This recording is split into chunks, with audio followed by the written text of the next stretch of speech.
भाई और बहनों, नमस्कार। मैं भरत भाई देसाई नागपुर से फिर से आपके सामने उपस्थित हुआ हूँ। आज एक नए विषय को लेकर आपके सामने मैं उपस्थित हूँ। पिछले 2 एपिसोड में मैंने इम्यूनिटी बढ़ाने को लेकर के आपसे चर्चा की थी। दूसरा विषय था ब्लड शुगर को कंट्रोल करने को लेकर के। संगीत साधना, संगीत विज्ञान पर अपन आधारित अभी बात कर रहे हैं। जो विषय मैंने गाने आपको प्रस्तुत किए थे वो सभी रागों पर आधारित थे। अब शास्त्रीय संगीत में हमारे बहुत बड़ा देन है, हमारे भारतवर्ष के अंदर शास्त्रीय संगीत। और उसके अंदर में अगर शास्त्रीय संगीत हम सुन नहीं पाते हैं बहुत सी जगह पे, तो फिल्मी गाने उस आधार पे बने हैं और उस आधार पे मैंने वो आपको सिलेक्टेड गाने बताए थे। आज जो विषय मैं आपके सामने प्रस्तुत कर रहा हूँ वो एकदम अलग विषय है। भाई और बहनों, मेरी बेटियों को, मेरी बहनों को, मेरी बहुओं को, सभी के घरों में ईश्वर ने एक बहुत बड़ी देन दी है। वो देन है माँ बनने की।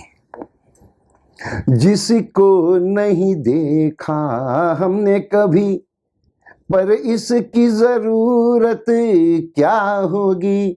ऐ माँ तेरी सूरत से अलग भगवान की सूरत क्या होगी, क्या होगी। जिसको नहीं देखा हमने कभी। अब ईश्वर को तो नहीं देखा, लेकिन माँ के स्वरूप में ईश्वर से भी एक दर्जा आगे का ईश्वर ने माँ को दिया है। और जैसे ही हमारे घरों में उस नन्हे मुन्ने बालक के आने की आहट आती है ना, तो सारा घर एक माहौल में बदल जाता है। नाना नानी, दादा दादी, मामा काका, बड़ा भाई, छोटी बहन, जो भी रिश्ते हैं वो सब रिश्ते अपने आप में रंग में रंगने लगते हैं। और इंतज़ार होता है उस नन्हे मुन्ने बालक के आने का, कि जैसे जैसे ईश्वर की कृपा से, अल्लाह की कृपा से, गुरु की कृपा से हमारे 8 महीने 9 महीने निकल जाए और वो बालक हमारे आंगन में खिलखिलाता हुआ फूल हमारे आंगन में किलकेरियाँ करने लगे। इसकी हम राह देखते हैं। लेकिन इन 8 महीने 9 महीने के दरमियान में हमारी इन बच्चियों ने, हमारी इन बेटियों ने अपने स्वास्थ्य का बहुत ध्यान रखना पड़ता है और उसके साथ साथ आने वाले बालक के स्वास्थ्य का भी ध्यान रखना पड़ता है। जैसे कि पौराणिक कथाओं में लिखा गया है कि अभिमन्यु ने मां के गर्भ में ही चक्रव्यूह के अंदर घुसने की कला सीख ली थी। ये पुरातनकालीन कथाएं हैं। तो ये बात सिद्ध होती है कि जैसे ही बालक अंदर में आता है, गर्भ के अंदर माता जी के, वो सारी बातें सुनता रहता है। हमारे मेडिटेशन में भी बताते हैं कि बालक सुनता है। वो आत्मा जब आ गई है उसमें तो वो सुनती है सब। अब वो जब सुनती है तो हमें उसे वो जो सुनाना है, जो उसे पसंद है, उससे उसके संस्कार आगे में डेवलप होते हैं। हमें जो पौराणिक कथाएं हैं वो सारी बातें सुनानी है। ये सारी चीजें मैं आपसे कब शेयर कर रहा हूं, क्योंकि मैं खुद नाना बना, मैं खुद दादा बना और मैंने अपने घरों में इसको आजमाया। मैंने अपनी बहू बेटियों को ये सारी बातें बताई, उन्हें उस पर अमल किया और वो अमल करने के पश्चात आज हमारे घर में जो फूल खिले हुए हैं उसका हम आनंद ले रहे हैं और आप सब भी उसका आनंद लेना चाहेंगे। तो क्या उन्होंने सुनना चाहिए? अच्छा, ऐसा नहीं है कि ये केवल हमारे ही धर्म की आस्था होती है या हमारे ही उसमें ऐसा होता है, ऐसा नहीं है। सभी के यहाँ, मैंने, हमारे एक मित्र हैं शेख साहब, उनसे जब मैंने बात की कि भाई आपके उसमें कैसा क्या सुनते हैं वो बेटियां वगैरह, तो उन्होंने कहा कि हमारे उसमें भरत भाई आयशा करीमा सुनते हैं, कलमा सुनते हैं, दरूद शरीफ सुनते हैं। शायद मेरा प्रोनाउंसिएशन आगे पीछे थोड़ा हो सकता है, उसके लिए माफ़ी चाहता हूँ। उन्होंने ये सुनना चाहिए या ये सुनाया जाता है। सूरे यासीन सुनाया जाता है। मेरे एक मित्र है गजबीये मॅडम हमारे, उनसे जब मैंने बात की कि भाई आपल्यामध्ये काय असतं, आपल्यामध्ये ते काय काय ऐकणं येते, तर त्यांनी मला सांगितलं आमच्यामध्ये भरत भाई जय भीमचे पाळणे आणि गौतम बुद्धाची पुस्तक आम्ही वाचायला सांगतो। मुलगी बाळंतीणला झाली म्हणजे आम्ही त्यांना सांगतो असं असं करावा। माझे एक मित्र आहेत कडवे सर, त्यांनी मला सांगितलं, भरत भाई हम शिवाजी महाराज की पौराणिक कथाएं उन्हें सुनाने बताते हैं, साथ में ही हम संत ज्ञानेश्वर की, साईं बाबा की, ये सारी कथाएं हमको सुनाने को बोलते हैं ताकि आने वाले बच्चों पर उसका प्रभाव रहता है।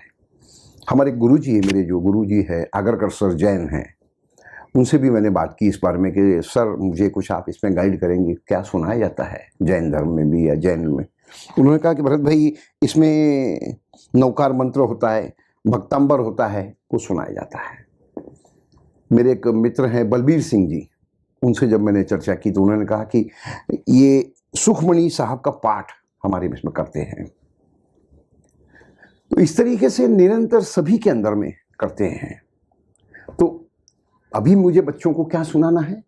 सबसे पहले सुबह उठते से ही नौकार मंत्र सुनाना है, या सुनना है, या उनको नौकार मंत्र की पाठ करना है।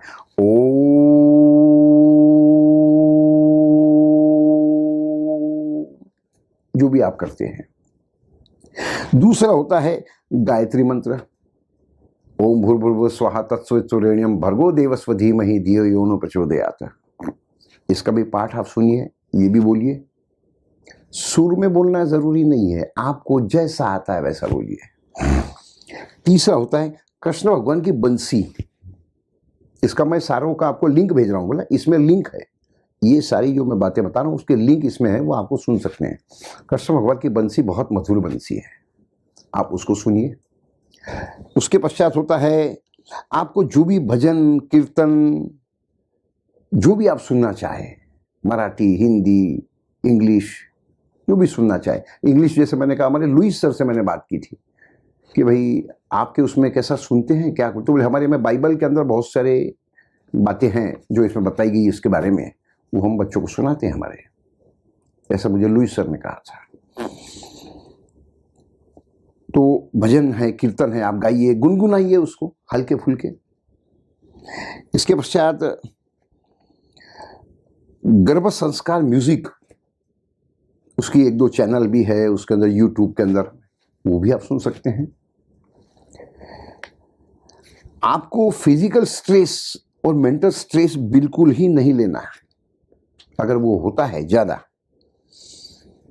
तो उसमें आपको सुदर्शन कवच और राम रक्षा स्तोत्र, सुदर्शन कवच ही वो कवच था जिसने ब्रह्मास्त्र छूटने के बाद में अभिमन्यु का बचाव किया था। और राम रक्षा स्तोत्र भी है, हनुमान चालीसा है, ये सारी चीजें आप सुन सकते हैं। इसके अलावा आपके मनपसंद फिल्मी सॉन्ग, आपको जो पसंद है 2-3 सॉन्ग आप ले लीजिए, आप सुनिए।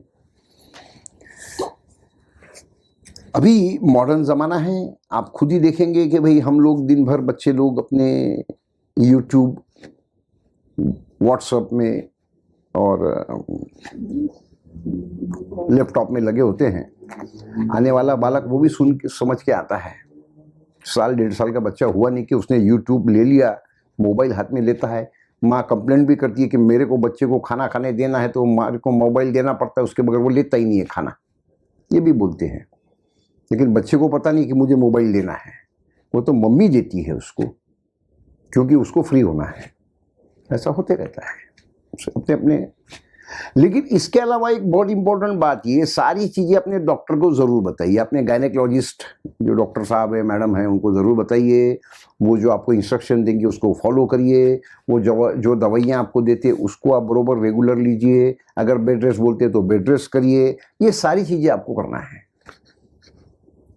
डॉक्टर साहब के इंस्ट्रक्शंस लेकर के उनको ये सारी चीज़ें बता करके कि हम ये भी कर रहे हैं, वो अगर कहते हैं उनके मुताबिक आप आगे बढ़िए, ताकि आपका स्वास्थ्य अच्छा रहे, आने वाले बालक का स्वास्थ्य अच्छा रहे, और हमारे घर में एक नन्हा सा फूल बेटा या बेटी जो भी आए, आनंद से हम उसके साथ अपना जीवन व्यतीत करें। एक जवाबदारी के साथ हम इसमें आगे बढ़ें। जैसे कि मैंने आपसे कहा कि सब, तो उसमें कृष्ण भगवान एक छोटे से बालक का बहुत अच्छे स्वरूप में बताए गए हैं भागवत सप्ताह में। उसकी भी कहानी आप सुन सकते हैं। नन्हे बालक के बारे में उनकी कहानियां हैं, छोटी छोटी कहानियां, आप सुनिए। वो कहानियां बालक जरूर सुनेगा, आने वाला बालक बरोबर सुनता है। तो ये छोटी सी एक मेरी तरफ से एक भेंट थी कि भाई ऐसा ऐसा आपको करना चाहिए, करना नहीं करना वो आपके ऊपर में है, इसको कैसे करना वो भी आपके ऊपर में है। आपके सच में, आपके परिवार में आप सुख शांति से रहिए और बड़े आनंद से इस कार्यक्रम को आगे बढ़ाइए। अगले एपिसोड में फिर मिलेंगे। मैं भरत भाई देसाई नागपुर से अब आपसे विदा ले रहा हूँ। जय हिंद, जय महाराष्ट्र।